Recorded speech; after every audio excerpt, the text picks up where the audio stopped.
ओमज्ञानतिमिरान्धस्य ज्ञानञ्जनशलाकया चक्षुरुन्मीलितं येन तस्मै श्रीगुरवे नमः। श्रीचैतन्यमनःभीष्टं स्थापितं येन भूतले स्वयं रूपः कदा मह्यं ददाति स्वपदान्तिकम्।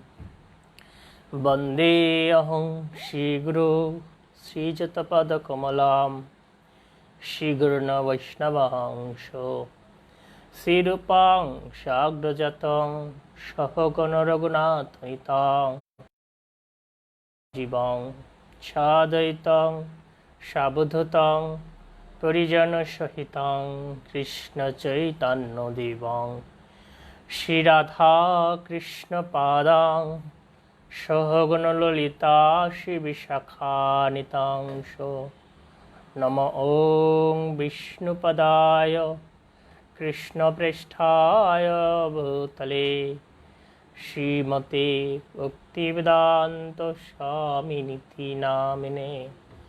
नमस्ते सरस्वती देवे गौरवाणी प्रचारिणे निर्विशेषशून्यवादी पाश्चात्यदेशतारिणे। वञ्चाकल्पतरुभ्यश्च कृपासिन्धुभ्यो च पतितानां पावनेभ्यो वैष्णवेभ्यो नमो नमः। जय श्रीकृष्ण चैतन्य प्रभु नित्यानंद श्री अद्वैत गदाधर शिवसदि गौरभक्तवृंद। हरे कृष्णा कृष्णा कृष्णा हरे हरे हरे राम राम राम हरे हरे। हरे कृष्णा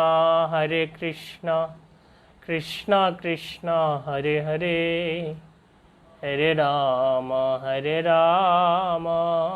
राम राम हरे हरे।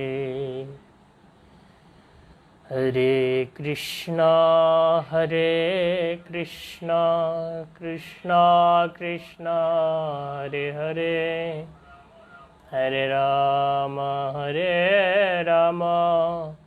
राम राम हरे हरे। ओम नमः भगवते वासुदेवाय। ओम नमः भगवते वासुदेवाय। ओम नमो भगवते वासुदेवाय। नारायणं नमस्कृत्य नरं चैव नरोत्तमं देवीं सरस्वती व्यासं ततो जयमुदीरयेत्। मुखं करोति वाचालं पङ्गुलं गायत्रीं यत्कृपातमहं वन्दे परमानन्दमाधवं श्रीगुरुदीनतारिणां श्रीचैतन्येश्वरम्।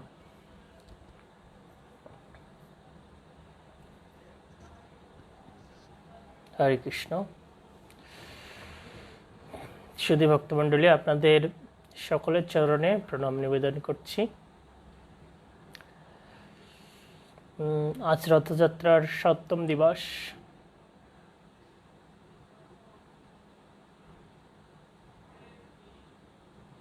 সকলকে কৃষ্ণপ্রীতি শুভেচ্ছা জানাচ্ছি। ৬ষ্ঠ দিবস, ভুল বলেছি। সবাইকে কৃষ্ণপ্রীতি শুভেচ্ছা জানাচ্ছি এবং সকলের চরণে প্রণাম নিবেদন করছি। জগন্নাথ দেব অত্যন্ত পতিত পাবন এবং তিনি তার ভক্তের প্রীতি বিধানের জন্য সব কিছু করেন। আর জগন্নাথ দেব অত্যন্ত ভক্তবৎসল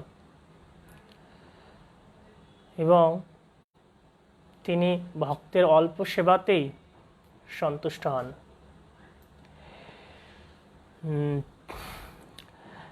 তৎকালীন রামানুজ আচার্য যিনি ছিলেন রামানুজ সম্প্রদায়ের প্রধান, তিনি তিনি খুব বিদগ্ধ পণ্ডিত ছিলেন এবং সেই সময় তিনি শঙ্করাচার্যের যে অদ্বৈতবাদ এটাকে খণ্ডন করেছিলেন। খণ্ডন করে তিনি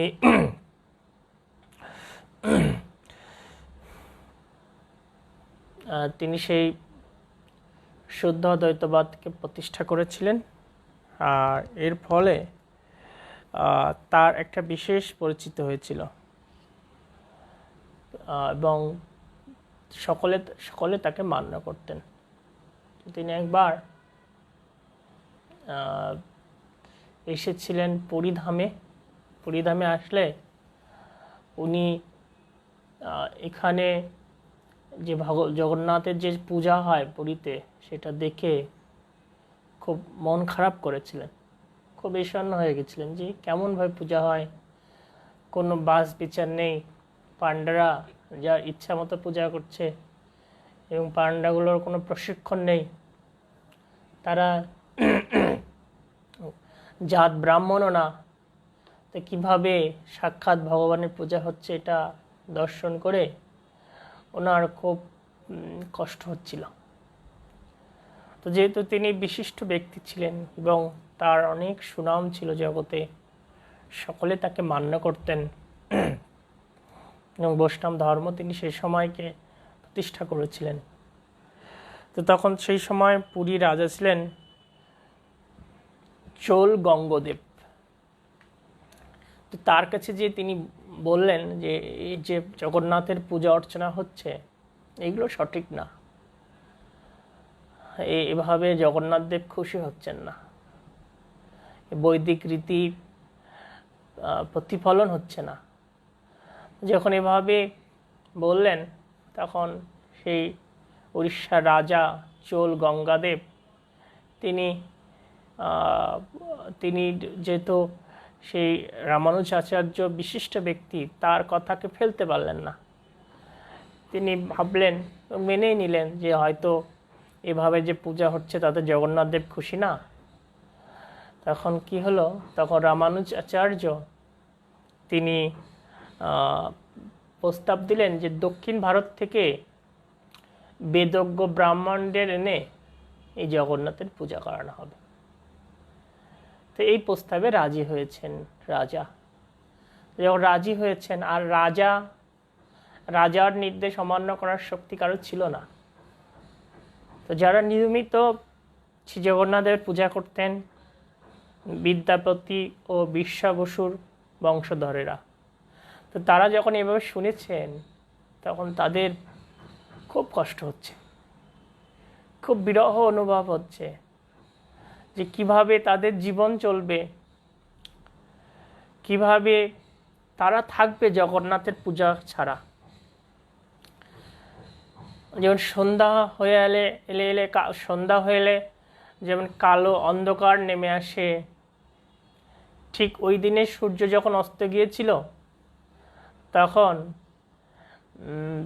সেই সমস্ত পাণ্ডাদের জীবনে যেন কালো মেঘ নেমে এসেছে, কালো অন্ধকার। পরের দিনের সেই প্রভাতের থেকেই জগন্নাথ দেবের পূজা পদ্ধতি পরিবর্তন হয়ে যাবে। এই বিরহে সমস্ত পাণ্ডারা তারা তাদের হৃদয় আর্তনাদ করছে, হাহাকার করছে, কি হলো, কি হবে।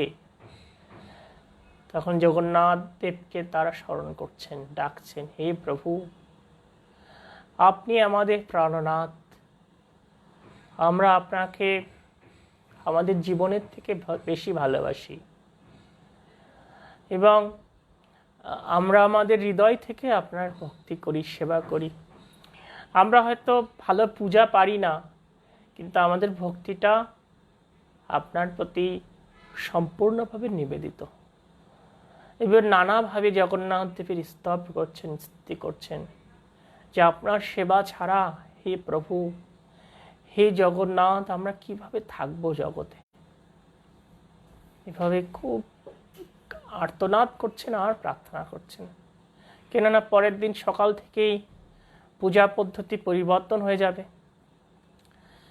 তেমত অবস্থায় যখন সকাল হলো, ভোর, সকালে প্রভাত শুরু হয়েছে, রাজাও এসেছেন নতুন পূজা পদ্ধতি চালু করার জন্য। রাজা এসে অপেক্ষা করছেন রামানুজাচার্যের জন্য। রামানুজাচার্য তিনি স্বয়ং উপস্থিত থেকে এই পূজা পদ্ধতিকে শুরু করবেন এবং এর চালু করবেন, সেই সাথে এর শুদ্ধতা বা এর যে ট্রেনিং আছে সেটা তিনি করাবেন। তো যখন এভাবে সকাল হয়েছে, কিন্তু সেই রামানুজাচার্যকে খুঁজে পাওয়া যাচ্ছে না। সকলে টাইম চলে যাচ্ছে, পূজার সময় অতিবাহিত হয়ে যাচ্ছে, সকালের পূজার সময়। এখন রামানুজাচার্যকে খুঁজে পাওয়া যাচ্ছে না। এটা দেখে রাজা খুব চিন্তিত হয়ে গেছে যে ভগবানের পূজা হচ্ছে না, কি হবে। তখন তিনি তার যে প্রহরী ছিল তাদেরকে পাঠালেন রামানুজাচার্যের যে গৃহে থাকতেন সেখানে। তো যখন ওরা গিয়ে সেখানেও রামানুজাচার্যকে খুঁজে পাচ্ছে না। কি খুঁজে পেয়েছে? যে রামানুজাচার্য একটা বিগ্রহ সেবা করতেন গোপাল দেবকে, সেটা পেয়েছেন। চারিদিকে খোঁজাখুঁজি হচ্ছে, কোথাও রামানুজাচার্যকে খুঁজে পাওয়া যাচ্ছে না। তখন সর্বশেষ রাজা উপায় না পেয়ে তিনি কি করলেন? তিনি পাণ্ডাদের নির্দেশ দিলেন যে পুরনো যেভাবে পূজা হচ্ছে সেভাবেই তোমরা প্রভু জগন্নাথের সেবা আবার চালু করো। তো অবশেষে কি হলো যে বিভিন্ন জায়গায় যেতে সংবাদ পৌঁছে গিয়েছে, হঠাৎ কিছু ব্যক্তি এই রামানুজাচার্যকে ভার্গবী নদীর পাশে ঘুমান্ত অবস্থায় দেখতে পেলেন। তো সবাই অবাক হয়ে গেছে যে কী ব্যাপার, রামানুজাচার্য এখানে ঘুমান্ত অবস্থা রয়েছেন এবং তার পাশে একটা বিশাল পক্ষীর চিহ্ন, পদচিহ্ন রয়েছে। তখন সকলে রাজার কাছে সে খবর দিলেন, আর রাজা দলবল নিয়ে গেছেন রামানুজাচার্যকে ফিরিয়ে আনার জন্য। তো অনেক বেলা হয়ে গিয়েছে, তবুও রামানুজাচার্যের যেন ওই দিন ঘুম ভাঙছে না।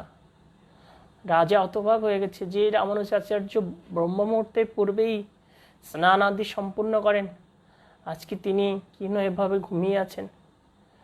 তো যখন অনেক ভক্ত এসেছে, তখন ধীরে ধীরে রামানুজাচার্য চেতনা ফিরে আসছে।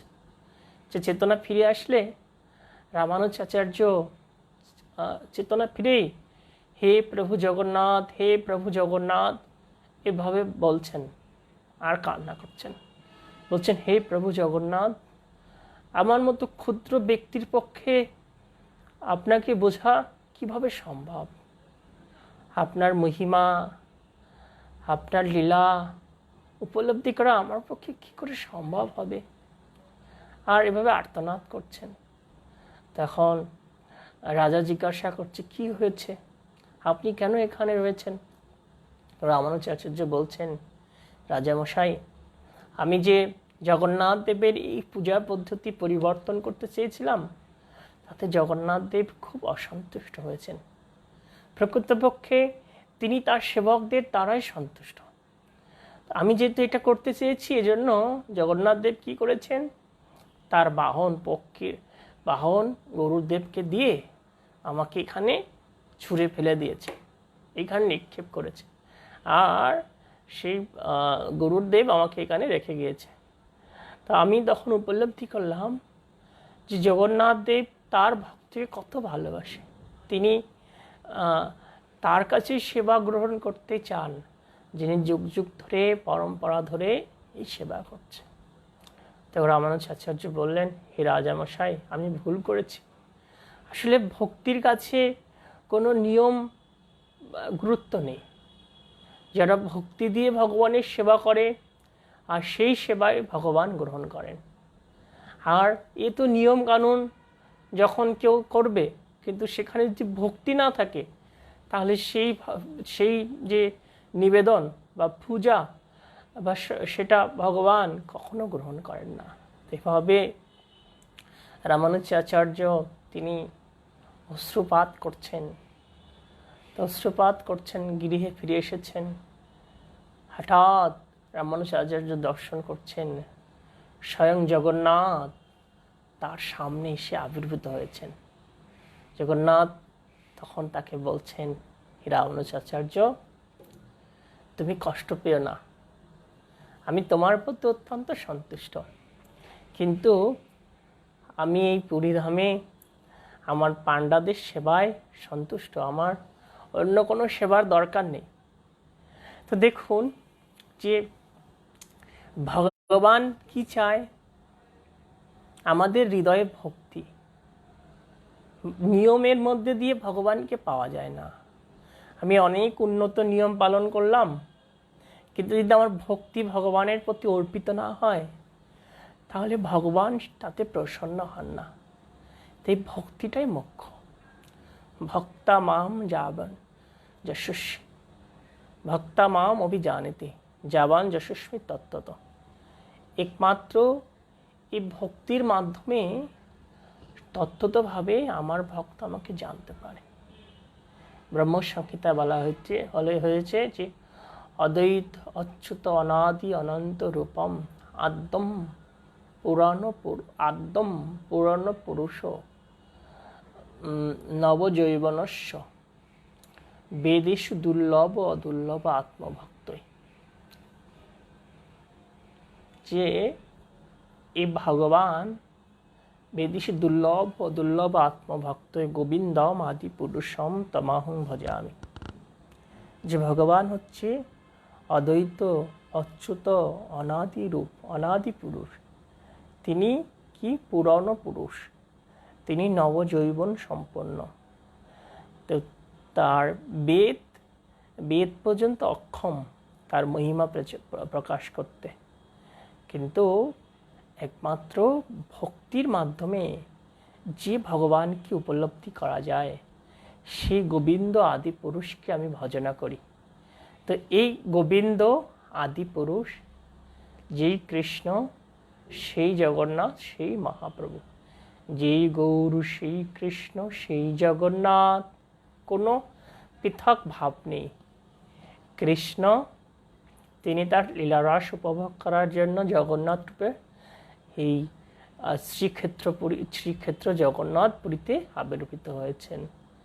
আর সেই লীলারসকে আরও পরিপূর্ণ করার জন্য সেই কৃষ্ণ তিনি এই কলিযুগে শ্রী চৈতন্য মহাপ্রভুরূপে এসে তিনি কিভাবে এই কৃষ্ণ প্রেমরস আস্বাদন করতে হয় সেটা তিনি শিক্ষা দিয়েছেন। তাই আমাদের কর্তব্য কি? কর্তব্য হচ্ছে এই শ্রী চৈতন্য মহাপ্রভুর শিক্ষাকে হৃদয়গম করে শ্রী চৈতন্য মহাপ্রভুর যে আদর্শ করুণাকে হৃদয়ে ধারণ করতে হবে, আর সে জগন্নাথ মহাপ্রভু চরণে আত্মনিবেদন করতে হবে। আর এই আত্মনিবেদনই হচ্ছে আমাদের জীবনের লক্ষ্য। আর যিনি পরিপূর্ণভাবে ভগবৎ পাদপদ্মে শরণাগত, তার সেই সেবা ভগবান প্রত্যক্ষভাবে গ্রহণ করেন। তাই আমাদের জীবনে কি দরকার? শরণাগতি ভগবানের চরণে। আর এই শরণাগতি হচ্ছে এই মনুষ্য জীবনকে পরিপূর্ণতা দান করে, এই মনুষ্য জীবনের সার্থকতা বয়ে নিয়ে আসে, এই মনুষ্য জীবনকে ধন্য আনন্দময় করে তোলে।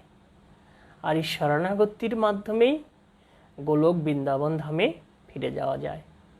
তা আসুন আমরা সবাই জগন্নাথ দেবের কাছে প্রার্থনা করি, হে জগন্নাথ দেব, হে বলদেব, হে সুভদ্রা মহারানী, আমাকে করুণা করুন, যেন আমি আপনার শ্রী পাদপদ্মে প্রেম ভক্তি লাভ করতে পারি, আপনার সেবায় যুক্ত হতে পারি, আপনার ভক্তের সেবা করতে পারি। আমার হৃদয়ের কুভাব দূর করতে পারি।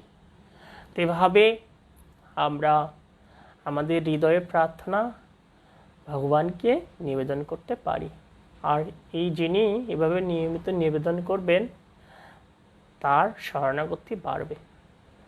সরঙ্গ শরণাগতি হইবে যাহার, তাহারও প্রার্থনা শুনে শ্রী নন্দকুমার।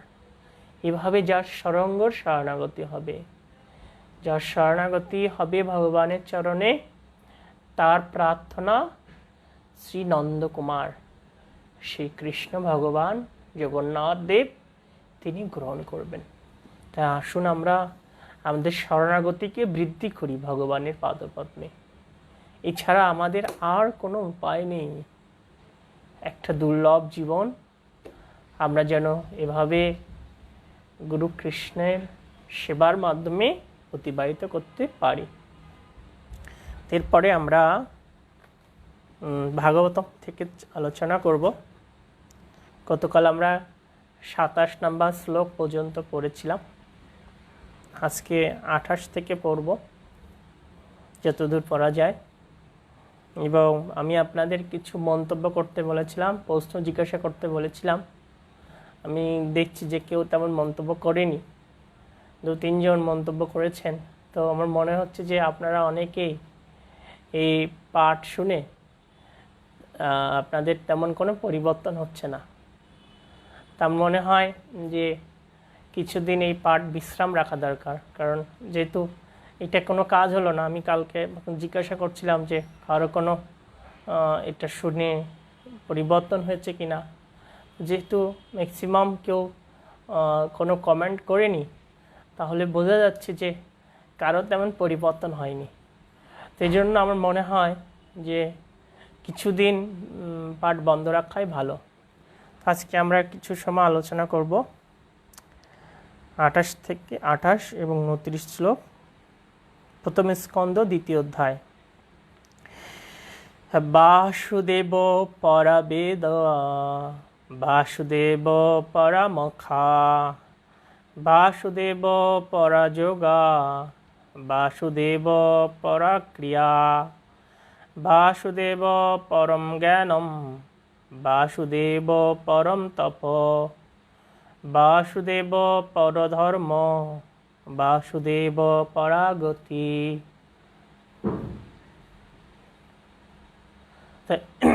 এই শ্লোকের অনুবাদ, বৈদিক শাস্ত্রে জ্ঞানের পরম উদ্দেশ্য হচ্ছেন পরমেশ্বর ভগবান শ্রীকৃষ্ণ। যজ্ঞ সম্পাদনের উদ্দেশ্য হচ্ছে ভগবানের প্রীতিবিধান এবং যোগের উদ্দেশ্য হচ্ছে তাকে জানা। সমস্ত সকাম কর্মের চরম ফল তিনি দান করেন। পরম জ্ঞান এবং সমস্ত তপশ্চর্যার উদ্দেশ্য হচ্ছে তাকে জানা এবং তার প্রতি প্রেমময়ী সেবায় যুক্ত হয় হচ্ছে ধর্মের উদ্দেশ্য। তিনি হচ্ছেন জীবনের পরম উদ্দেশ্য। তা দেখুন, এই দুটো শ্লোকের মাধ্যমে কি শিক্ষা আমরা পাচ্ছি। শিক্ষাটা হচ্ছে যে আমাদের জীবনে যা কিছু আছে সব কিছুর উদ্দেশ্য হচ্ছে কৃষ্ণ। এই যে বেদ বা যজ্ঞ অনুষ্ঠান, জ্ঞান আহরণ, যত প্রকার ধর্মকর্ম আছে, যে সব কিছুর পরম উদ্দেশ্য হচ্ছেন বাসুদেব, মানে পরমেশ্বর ভগবান শ্রীকৃষ্ণ। আমাদের সমস্ত কিছুর উদ্দেশ্য হচ্ছে শ্রীকৃষ্ণ। আমরা যা কিছু করছি না কেন, দান, ধ্যান, যোগ, কর্ম, অষ্টাঙ্গ যোগ, ভক্তি যোগ আদি যা কিছু, সব কিছুর উদ্দেশ্য হচ্ছে ভগবানের প্রীতিবিধান। আর সেই প্রীতিবিধান যিনি করতে পারবে তার কি হবে? তার জীবনটা সার্থক হবে। তাই শ্রীমদ্ ভাগবতম বলা হচ্ছে কি যে অকাম সর্বকাম বা মক্ষ কাম উদারথি তীব্রেণ ভক্তি যোগেন যজেত পুরুষ পুরাম। মানে যে ব্যক্তি বুদ্ধি উদার, তিনি অকাম। অকাম মানে কি? জড় কামনা বাসনা শূন্য হোক অথবা সর্বকাম বিভিন্ন বাসনা যুক্ত হোক, বা মোক্ষ কাম বা যিনি মুক্তি লাভের আকাঙ্ক্ষী হোক, সকলের কর্তব্য হচ্ছে কি তীব্রেণ ভক্তি যোগন যজেত পুরুষ পরম। প্রত্যেকের কর্তব্য হচ্ছে সেই পরম পুরুষ পরমেশ্বর ভগবানের সেবায় যুক্ত হওয়া। যার যে বাসনা আছে, যিনি অকাম, সর্বকাম, মোক্ষকাম, প্রত্যেকেরই কর্তব্য হচ্ছে সেই পরমেশ্বর ভগবানের পাদপদ্মের সেবায় যুক্ত হওয়া। কেননা এই জগতে আমরা যা কিছু লাভ করছি সব কিছু ভগবান দান করছেন, এমনকি সকাম কর্মের ফলও ভগবান দিচ্ছেন, এমনকি আমাদের জীবনে যে দুঃখ আমরা পাই সেটাও ভগবান দিচ্ছেন, যে আমরা সুখ পাই সেটাও ভগবান দিচ্ছেন, আমরা যে নরক যন্ত্রণা পাই সেটাও ভগবান দিচ্ছেন, আবার আমরা যে গোলকধামে ফিরে যাই সেটাও ভগবানের করুণায় হচ্ছে। তো এখন বিবেচ্য বিষয় হচ্ছে যে কখন আমরা বিপরীত ফলগুলো পাই। যখন আমরা ভগবানের বিরুদ্ধে আচরণ করি, ভগবানের নির্দেশকে অবহেলা করি, তখন আমাদের জীবনে বিপরীত ফলগুলো আসে। কিন্তু যখন আমরা ভগবানের নির্দেশকে হৃদয় দিয়ে গ্রহণ করি, ভগবানের প্রেমময়ী সেবায় যুক্ত হই, তখন অনুকূল ফলগুলো আমাদের জীবনে আসে। তো বিবেচ্য বিষয় হচ্ছে যে আমরা যেরকম কর্ম করব সেরকম ফল হবে। যেমন বলা হচ্ছে যে যে যেমন খাবার খায় তার কি হয় সেরকম প্রতিক্রিয়া তৈরি হয়, জীবন স্বভাবটা সেরকম প্রতিক্রিয়ায় তৈরি হয় খাদ্য অভ্যাসের মাধ্যমে। ঠিক যে যতটুকু জলে নামে তার ততটুকু শরীর ভেজে জলের মাধ্যমে। তো ঠিক এরকম যে যতটুকু এই ভক্তিচর্চা যুক্ত হবে বা ভগবত ভক্তিহীন জীবনযাপন করবে তার সেরকমই ফল হবে। আমাদের কম বেশি প্রত্যেকেরই বিচার বুদ্ধির ক্ষমতা আছে। তা আমাদের দরকার হচ্ছে কি যে পজিটিভ বিষয়টা গ্রহণ করা। আর পজিটিভ বিষয় কি জগতের? পজিটিভ বিষয় হচ্ছে ভগবানের প্রেমময়ী সেবা করা, ভগবানের ভক্তিযুক্ত সেবা করা, যেটা এই 28 এবং 39 নম্বর শ্লোকে আমরা পাচ্ছি। তা শিল প্রভুপাদ তিনি তার এই শ্লোকের যে তাৎপর্য মনোভাব ব্যক্ত করেছেন, যেহেতু সকলের কর্তব্য পরমেশ্বর ভগবানের সেবায় যুক্ত হওয়া, তাই মানুষের কখনো সময় নষ্ট করা উচিত না। দেখুন, শাস্ত্রে বলা হয়েছে কি যে সমস্ত জীবের পিতাকে কৃষ্ণ, জগতের পিতা কৃষ্ণ, যে না ভজে বাপ, পিতৃদ্রোহী পাতকীর জন্ম জন্ম তার। তো জগতের পিতাকে কৃষ্ণ, আর যারা তার আরাধনা করে না তারা হচ্ছে পিতৃদ্রোহী পাতকী, আর তাদের জন্ম জন্ম চলে যায়, নষ্ট হয়ে যায়। তাহলে কি কি বুঝতে পারলাম আমরা? আমাদের প্রত্যেকেরই জীবনের কর্তব্য হচ্ছে পরম প্রভু পরমেশ্বর ভগবান শ্রীকৃষ্ণের সেবা করা। যে জানে আর না জানুক, প্রত্যেকেরই আরাধ্য হচ্ছেন কৃষ্ণ, সমস্ত জীবের আরাধ্য। কেননা এখান থেকে যখন আমরা বহু বহু পূর্বে জন্মগ্রহণ করেছিলাম, 1000 জন্ম পূর্বে, তখনও আরাধ্য দেব ছিলেন কৃষ্ণ, তখনও পরমাত্মা রূপে তিনি আমাদের হৃদয়ে ছিলেন, আমাদেরকে করুণা দান করেছিলেন। ঠিক এখনও যখন আমরা জন্মগ্রহণ করেছি, এখনও আমাদের আরাধ্য দেব হিসেবে রয়েছেন কৃষ্ণ। তো আমরা সেটা ভুলে গিয়েছি, কিন্তু শাস্ত্র সেই প্রমাণ দিয়ে যাচ্ছে বারবার। যেমন একটা শিশু তার পিতৃ পরিচয় কার মাধ্যমে জানতে পারে? তার মায়ের মাধ্যমে। তেমনি শাস্ত্র হচ্ছে সমস্ত জীবের মাতা স্বরূপ। তাই আমাদের পরম পিতার সেই পরিচয় জানার জন্য আমাদের এই শাস্ত্র মাতার শরণাপন্ন হতে হবে। যখন আমরা শাস্ত্র মাতার শরণাপন্ন হব, তখন আমাদের সেই প্রকৃত পিতৃ পরিচয় জানতে পারব, আমাদের জীবনের প্রকৃত কর্তব্য বুঝতে পারব। তাই আমাদের এই শাস্ত্র মাতার শরণাপন্ন হতে হবে। যিনি শাস্ত্র মাতার শরণাপন্ন হবেন, তিনি অবশ্যই তার জীবনকে সার্থক করতে পারবেন। তাই এই শ্লোকে শ্রীল প্রভুপাদ তিনি আরও উল্লেখ করেছেন, যেহেতু এখানে অনেক বিষয় বর্ণনা করেছে দুটো শ্লোকে, যে বাসুদেবং পরম জ্ঞানম, এই জ্ঞান লাভের উদ্দেশ্য হচ্ছে বাসুদেবকে জানা। তা আমরা এই যে ভাগবত শ্রবণের মাধ্যমে, সাধু সঙ্গের মাধ্যমে এবং ভাগবত চর্চার মাধ্যমে জ্ঞান লাভ করছি। তো এই জ্ঞান লাভ করে আমরা কি পাবো, জ্ঞানের পরিণতি কি হয়? কেউ যখন যথার্থ জ্ঞানে জ্ঞানান্বিত হয়, তখন তার মধ্যে অমানী ভাব আসে, তিনি অদাম্ভিক হন, তিনি অহিংস হন, তার ভিতরে ক্ষমা করার গুণ আসে, তিনি সরল হন, সংযমী হন, তিনি শ্রী গুরু পাদপদ্মে শরণাগত হন।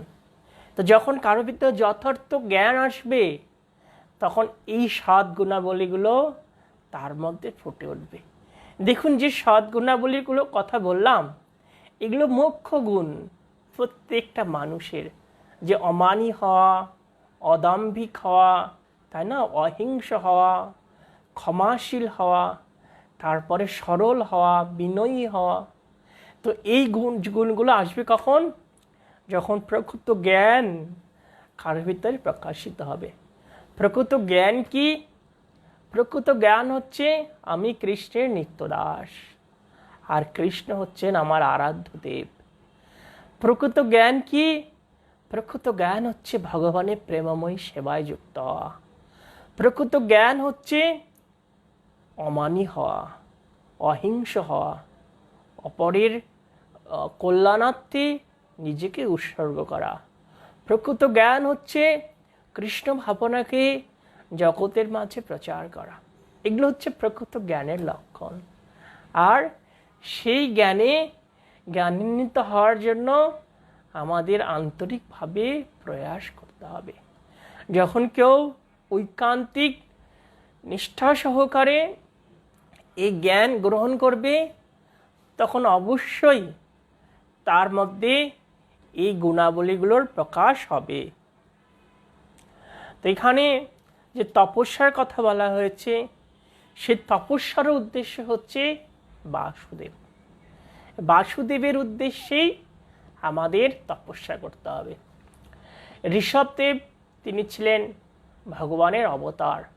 তিনি তার পুত্রদেরকে জ্ঞান উপদেশ দিয়েছিলেন, যে কি নাহম দেহ ভাজং নিরেলোকে কষ্টম কামনা হর্তে বীরভুজম, যে তপোদীপম পুত্রকা যেন সত্যং শুদ্ধ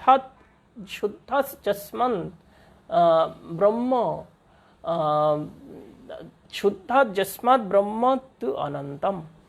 যে ভগবান ঋষভদেব তার পুত্রদের বললেন, হে পুত্রগণ, এই জগতে দেহধারী প্রাণীদের মধ্যে এই নরদেহ লাভ করে কেবল ইন্দ্রসুখ ভোগের জন্য দিন রাত কঠোর পরিশ্রম করার প্রয়োজন নেই।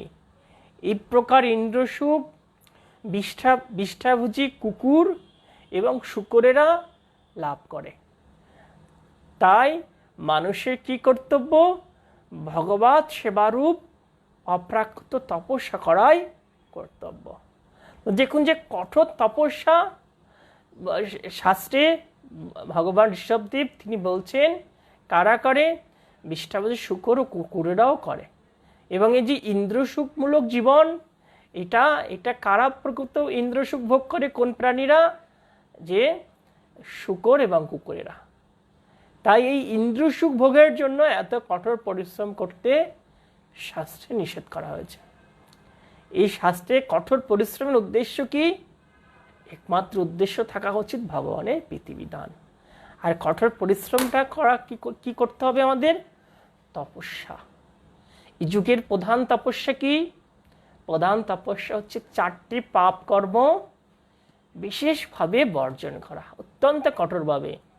আমিষ আহার, নেশা, অবৈধ স্ত্রী সঙ্গ এবং জুয়া খেলা, এই 4টা পাপ কর্ম বর্জন করাই হচ্ছে কঠোর তপস্যা। আর কি? প্রত্যেক দিন কমপক্ষে 16 মালা জপ করা, সূর্য উদয়ের পূর্বে ঘুম থেকে ওঠা, এগুলো হচ্ছে তপস্যা। আর এই তপস্যা করাই হচ্ছে এই মনুষ্য জীবনের উদ্দেশ্য। তাই ভগবান ঋষভদেব তিনি তার পুত্রদের মাধ্যমে আমাদেরকে শিক্ষা দিয়েছেন যেন আমরা শুধু ইন্দ্রিয় সুখ ভোগের জন্য এই কঠোর পরিশ্রম না করি। আমাদের এই পরিশ্রমের উদ্দেশ্য যেন হওয়া উচিত ভগবানের প্রীতিবিধানের জন্য, তাহলে আমাদের জীবনটা ধন্য হবে। তো এরপরে আমরা দেখব 30 নম্বর শ্লোক। স এব ইদম সসর্জ অগ্রে ভগবান আত্মমায়য়া শত শত রূপয়া চ অসৈ গুণময় অগুণ বিভু।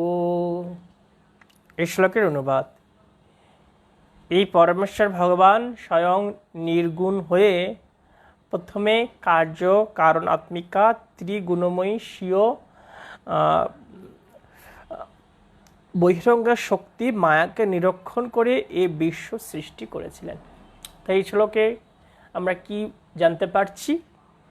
যে পরমেশ্বর ভগবান যিনি সমস্ত গুণেরও অধীশ্বর, সমস্ত গুণে গুণান্বিত, তো তিনি কি হয়েছে? নির্গুণ হয়ে এই ত্রিগুণময়ী বহিরঙ্গ শক্তি মায়াকে নিরীক্ষণ করে এই বিশ্ব সৃষ্টি করেছেন। তো এই বিশ্ব সৃষ্টি প্রকৃতপক্ষে কে করেছেন? পরমেশ্বর ভগবান শ্রীকৃষ্ণ। তিনি তার মায়া শক্তিকে ঈক্ষণ করে এই জড়া প্রকৃতির মাধ্যমে এই চরাচর বিশ্ব সৃষ্টি করেছেন। মায়া নির্মিত, মানে মায়া মানে যখন আমরা এই জগৎকে ভগবানের সেবে গ্রহণ করব, জগতের সমস্ত বস্তুকে, তখন এটা আমাদের জন্য মায়া হবে না। কিন্তু যখন আমরা এই জগৎকে আমাদের ভোগ বাসনা রূপে গ্রহণ করব, এই জগতের যে উপাদানগুলো আছে, যখন আমাদের ভোগ বাসনা চরিতার্থ করব, তখন এটা মায়া হবে। তাই শাস্ত্র কি বলছে? যে কৃষ্ণ বহির্মুখ হয়ে ভোগ বাসনা করে, নিকটস্থ মায়া তাকে জাপটায়া ধরে। যখন কেউ কৃষ্ণ বহির্মুখ হবে, ভোগ বাসনা করবে, কৃষ্ণকে ছাড়া আত্ম ইন্দ্রিয় প্রীতি বাসনা করবে, তখন আত্ম ইন্দ্রিয় প্রীতি বাসনার জন্য কি হবে? তিনি মায়া দ্বারা কবলিত হবেন।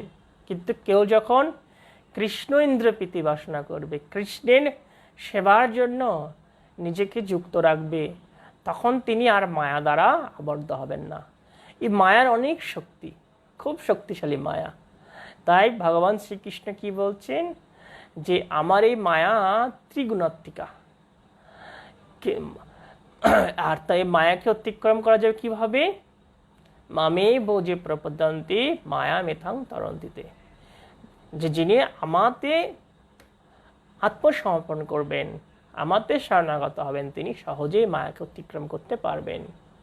দৈব হিসা গুণময়ী মম মায়া দূরত্বয়া, যে আমার এই মায়া অত্যন্ত দ্রুতক্রমণীয়। কিন্তু কারা মায়াগ্রস্ত থাকবে? যারা ভগবানের শরণ গ্রহণ করবে না, যারা এই শ্রীমদ্ ভাগবতম শ্রবণ করবে না, তারা মায়াগ্রস্ত থাকবে। তাদের মৃত্যুর সময় চেতনা আসবে না। তারা সব সময় চিন্তা করবে কিভাবে সম্পত্তি তৈরি করা যায়, কিভাবে প্রতিষ্ঠিত হওয়া যায়, এই বাসনাগুলো তাদের মধ্যে থাকবে। কিন্তু দেখুন, মৃত্যু যদি হয়ে যায়, তো এই সম্পত্তি, এই মালিকানা, এই আধিপত্য কোথায় থাকবে? তখন থাকবে কি? কিছুই থাকবে না। তো এটাই হচ্ছে মায়া, যে এমনভাবে মায়া মানুষকে মোহিত করে রেখেছে যে মানুষ অনেক পরিশ্রম করছে জড় বিষয়কে লাভ করার জন্য, কিন্তু কৃষ্ণ ভক্তি লাভ করার ক্ষেত্রে নানা অজুহাত। একমালা জপ হাতে নিলেই ঘুম আসবে, নানা চিন্তা আসবে, টেলিভিশনের সামনে বসে বসে দু এক মালা জপ করবে, বা খবরের কাগজ দেখতে দেখতে জপ করবে, বা ওই কোনো মতে করতে হয় দায় সারা ভাব নিয়ে দু এক মালা জপ করবে। তো এটাই মানুষ দেখুন যে কতটুকু প্রকৃত বুদ্ধিমান, যাতে যেটার মাধ্যমে প্রকৃত মঙ্গল হয় সেটা গ্রহণ করার ব্যাপারে উদাসীন, আর যেটায় প্রকৃত মঙ্গল হবে না, অমঙ্গল হবে, ক্ষতি হবে, আর সেগুলো নিয়েই মানুষ পড়ে আছে, এই মায়ার সংসারে এভাবে মোহিত আছে। মিশে মায়ার বশে যাচ্ছ ভেসে, খাচ্ছ হাবুডুবু ভাই। এভাবে মায়ার বশে আমরা ভেসে যাচ্ছি, হাবুডুবু খাচ্ছি এই সংসাররূপ সমুদ্রে। তো এই হাবুডুবু খাওয়া থেকে উত্তীর্ণ হওয়ার জন্য মহাজনেরা কি নির্দেশ দিয়েছেন? একবার রাধা কৃষ্ণ বল রে সবাই। সেটাই হলো আমাদের আদর্শ হওয়া উচিত। এরপরে 31 শ্লোক, তয়া বিলসিতেষু এষু গুণেষু গুণবানিব অন্তঃপ্রবিষ্ট আভাতি বিজ্ঞানেন বিজৃম্ভিত। তো এই শ্লোকের অনুবাদ, জড়জগৎ সৃষ্টি করার পর ভগবান নিজেকে বিস্তার করে তার মধ্যে প্রবেশ করেন। যদিও তিনি জড় প্রকৃতির গুণগুলির মধ্যে অবস্থিত, এবং যদিও মনে হয় যে এই জড়জগতে তার সৃষ্টি হয়েছে, তবু তিনি তার অপ্রাকৃতিক স্তরে অধিষ্ঠিত এবং পূর্ণ জ্ঞানময়। তো দেখুন, এখানে আরও আমাদের শিক্ষা দেওয়া হচ্ছে যে যখন এই জড়জগৎ সৃষ্টি হয়েছিল, সৃষ্টি করার পর ভগবান তিনি কি করেছেন? এই জগতে প্রবেশ করেছেন।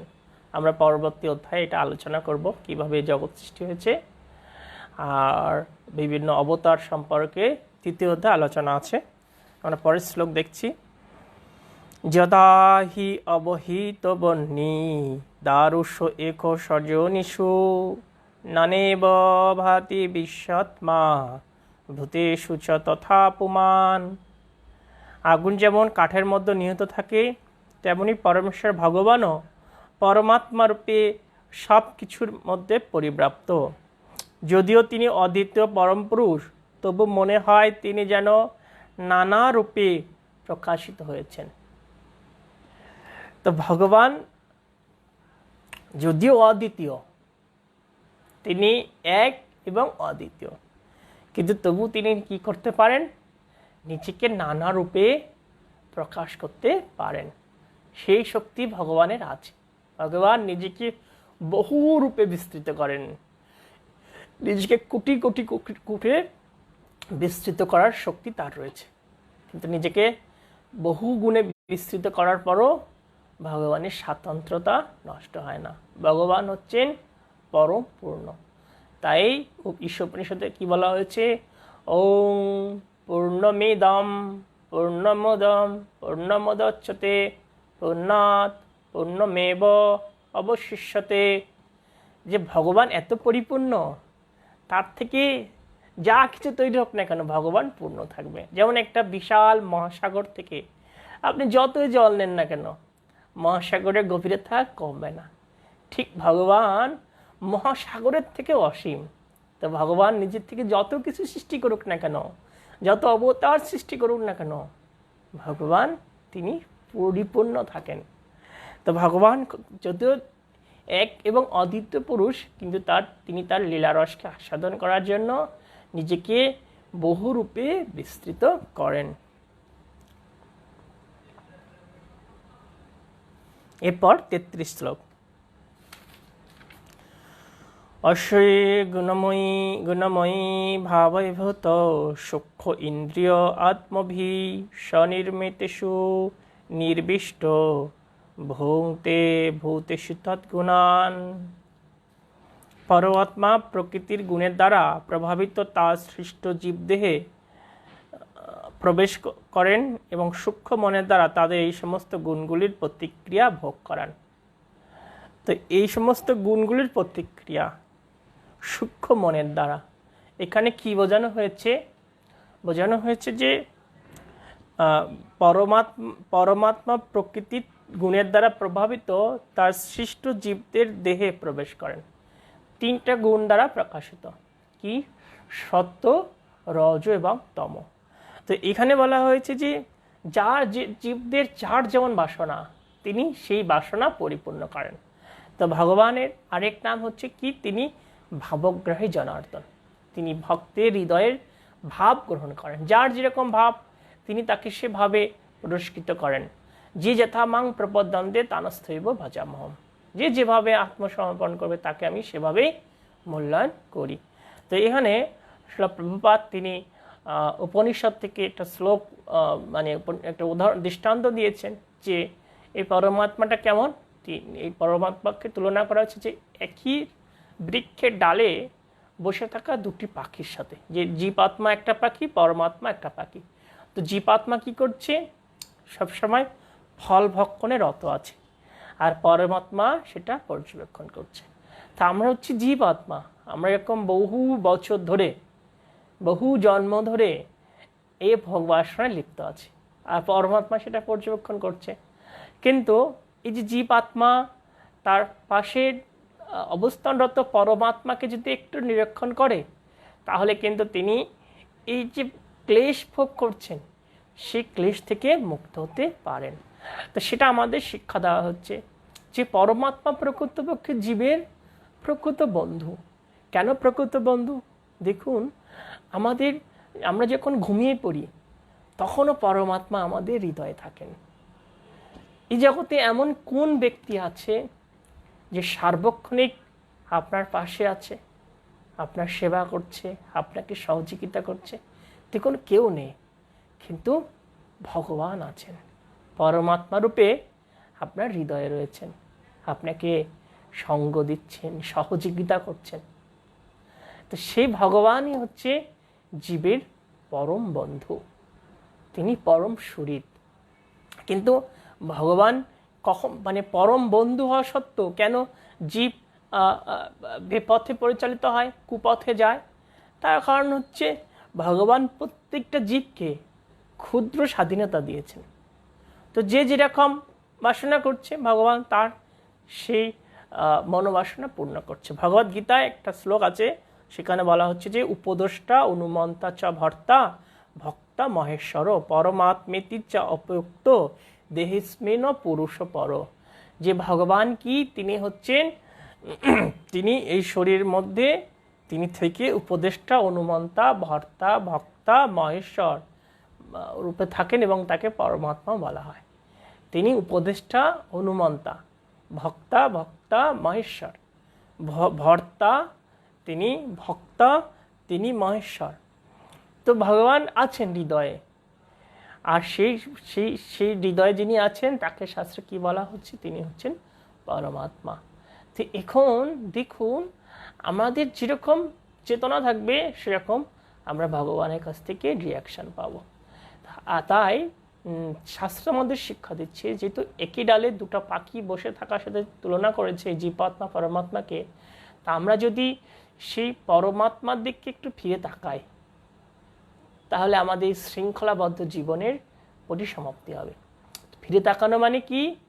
ফিরে তাকানো মানে পরমাত্মা রূপী ভগবান তিনি যে আমাকে এই জগৎ থেকে ফিরিয়ে নিয়ে আসার জন্য প্রতীক্ষা করছেন সেটা উপলব্ধি করা। যে ভগবান কিভাবে প্রতীক্ষা করছেন আমরা কিভাবে বুঝবো? যে ভগবান জগতে বারবার আসেন, এসে কি শিক্ষা দেন? তার চরণে শরণাগত হওয়ার শিক্ষা। তারপরে তিনি শাস্ত্ররূপে প্রকাশিত হন। শাস্ত্র কি শিক্ষা দিচ্ছে? সেই ভগবানের চরণে সমর্পিত হওয়ার শিক্ষা। ভগবান গুরুরূপে আসেন, সদ্গুরু রূপে, এসে কি শিক্ষা দিচ্ছেন? একই শিক্ষা, ভগবানের চরণে শরণাগত হওয়ার শিক্ষা। আর ভগবান ভক্তরূপে কি শিক্ষা দিচ্ছেন? সেই একই শিক্ষা। তো ভগবান সর্বদাই চাইছেন আমরা তার কাছে ফিরে যাই, কিন্তু আমাদের এখনো এত প্রবল ভোগ বাসনা, আমাদের সেজন্য এখানে থাকতে হচ্ছে। আমাদের বারবার কানমলা খাওয়ার ইচ্ছা, বারবার দেখছি জগৎ এত দুঃখময়, এত কষ্টময়, কিন্তু আমাদের চেতনা তৈরি হচ্ছে না, বোধোদয় হচ্ছে না প্রতিদিন শত শত হাজার হাজার মানুষ মারা যাচ্ছে, কিন্তু আমাদের এখনো ভোগ বাসনা কমছে না। এখনো নানা বাসনায় আমাদের চেতনা জর্জরিত, নানা চাওয়া পাওয়া, নানা ভোগ বাসনা। আমরা সবসময় ভাবছি না আমি মরবো না, ও মরছে মরুক, আমার কি। যে কয়টা ভক্ত আছে, সাধারণের কথা বাদই দিলাম, যে এই যে প্রচুর হাজার হাজার লক্ষ লক্ষ লোক মারা যাচ্ছে পৃথিবীতে, তো কয়টা ভক্তরা আছেন সচেতন হয়েছেন? কয়টা ভক্ত মনে করছে যে আমার যে অর্থ আছে আমি গুরু বৈষ্ণবের সেবা করি? না, আমরা এখনো দেখছি যে ভক্তরা তাদের বিল্ডিং তুলছে, ব্যাংক ব্যালেন্স বাড়াচ্ছে। তো দেখুন, সাধারণ মানুষের কথা আর কি বলবো, ভক্তদের এই দৈন্যদশা, ভক্তরা তো এটা বুঝতে পারছে না। তো তাহলে সমাধান কি? সমাধান একটাই, বারবার শ্রবণ করা।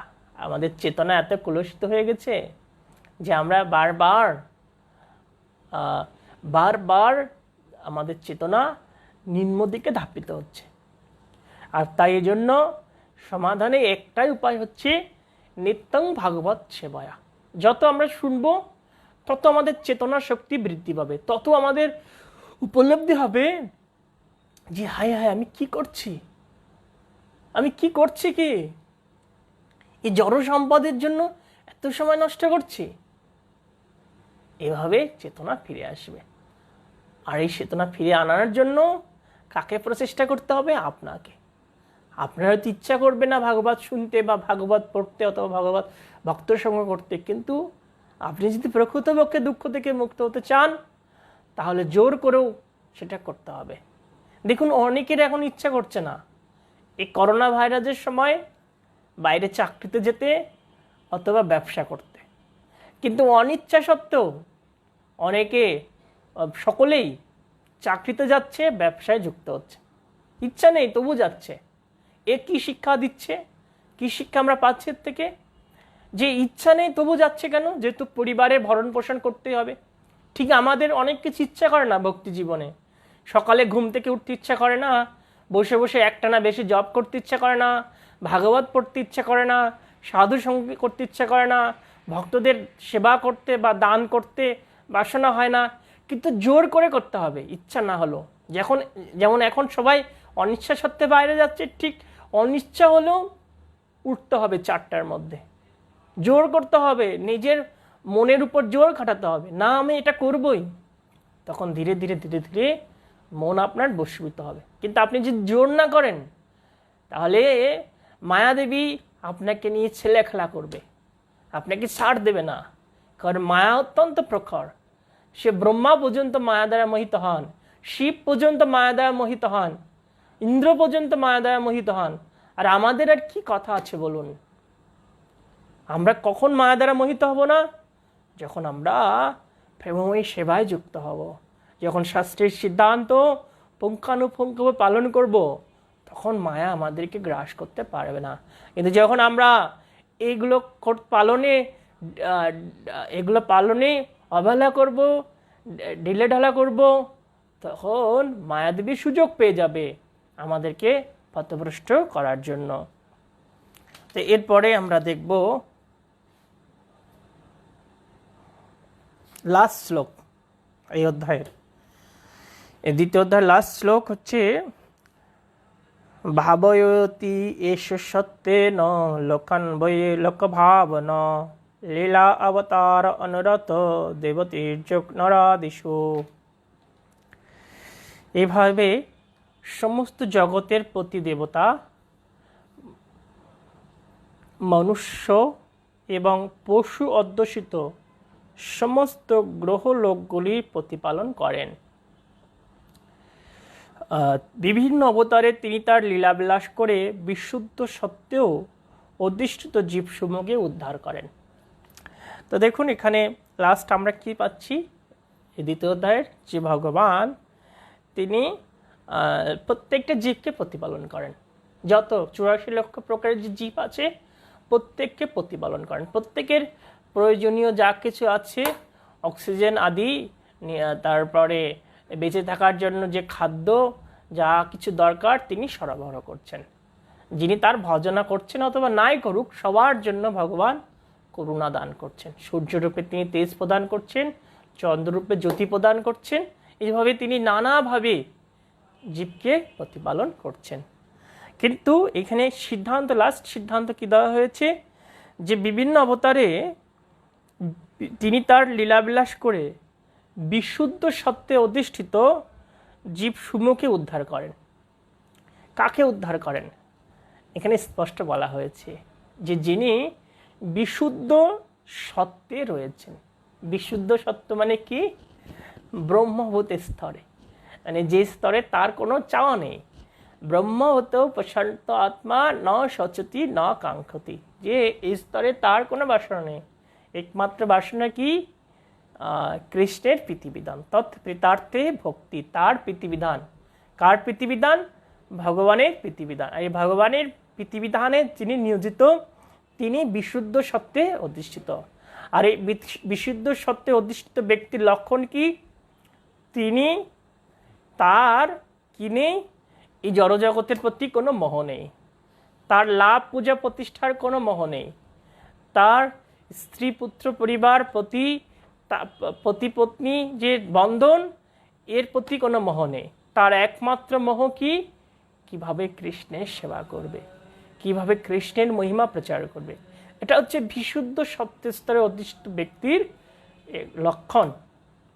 তো এই স্তরে আমাদের আসার প্রয়াস করতে হবে। এই স্তরে যদি আমরা আসি তাহলে কি হবে? আমরা গোলক ধামে ফিরে যেতে পারবো।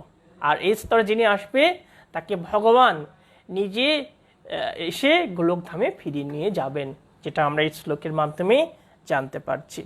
তো এখন দেখুন যে ভগবান তো চাইছেন গোলক ধামে ফিরে যায়, তো আমাদের কতটুকু সেই ভগবত ধামে ফিরে যাওয়ার ইচ্ছা আছে? কার কতটুকু ইচ্ছা আছে বলুন? ভগবান চাইছেন আমরা তার কাছে ফিরে যাই, কিন্তু আমি কতটুকু চাইছি? ভগবান সর্বতভাবে চাইছেন, দুই হাত তিনি দিয়ে তিনি আমাদেরকে ডাকছেন, ফিরে এসো, ফিরে এসো, আমার কাছে ফিরে এসো। আমরা কতটুকু হাত উঁচু করে দিচ্ছি? কতটুকু দিচ্ছেন আপনি? নিজের কাছে প্রশ্ন করুন তো। সর্বস্ব সমর্পণ কিভাবে হয়? এই যে ফুল আত্মসমর্পণ, এটা হচ্ছে সর্বস্ব আত্মসমর্পণ। এটা ছিল ভক্তিবিনোদ ঠাকুর শিক্ষা দিয়েছেন। মানুষ দেহ গেহ যোগ কিছু মোর উর্পিল তুয়া পদে নন্দকিশোর।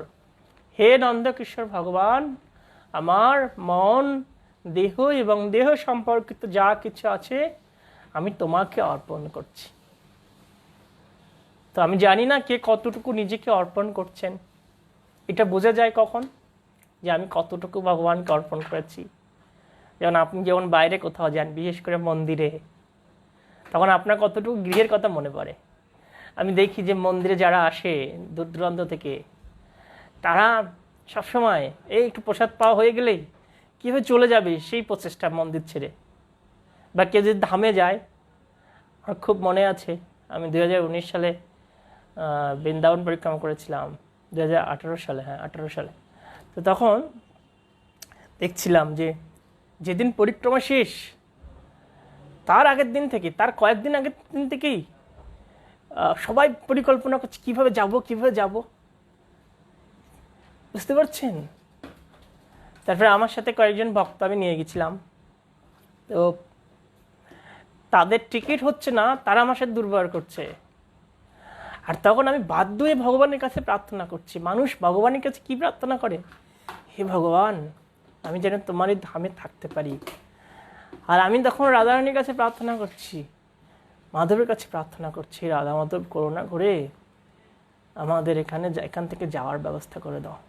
তো দেখুন, 1 মাস পরিক্রমা করেও ভক্তদের চেতনা কোথায় থাকে?